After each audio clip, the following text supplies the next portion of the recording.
आज हम बात करेंगे प्राइमरी और सेकेंडरी डेटा के विषय में।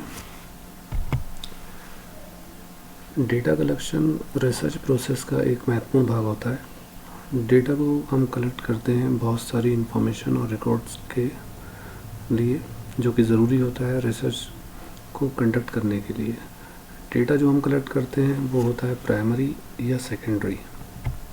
प्राइमरी डेटा को हम वर्तमान में जो हमारी रिसर्च चल रही है उसी के लिए हम कलेक्ट करते हैं। ये कोई ऐसा डेटा नहीं होता है जिसको हम पहले से कलेक्ट हमने कर रखा था।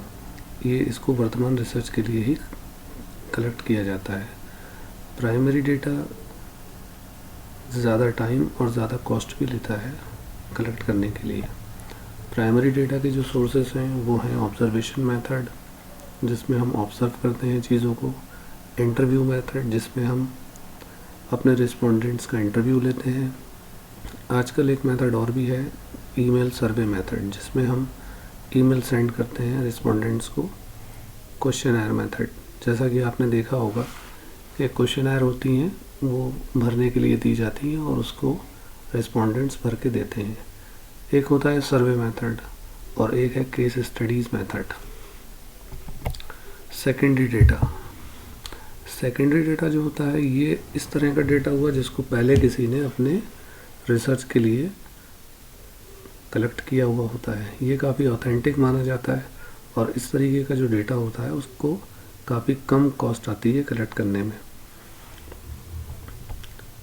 सेकेंडरी डेटा के जो सोर्सेस हैं वो होते हैं जैसे कि स्टेट या सेंट्रल गवर्नमेंट के या फॉरेन गवर्नमेंट्स के जो पब्लिकेशंस होते हैं, जैसे WHO की हेल्थ रिपोर्ट हो गई, डिफरेंट बुक्स हो गई, मैगज़ीन्स हो गई, जर्नल्स हो गए, न्यूज़पेपर्स हो गए, या सिनॉप्सिस हो गई या थीसिस हो गई, जो रिसर्च साइंटिस्ट ने कॉलेजेस में और यूनिवर्सिटीज़ में जमा कर रखी होती हैं। Thank you. इसको आप शेयर भी करें। Thank you so much.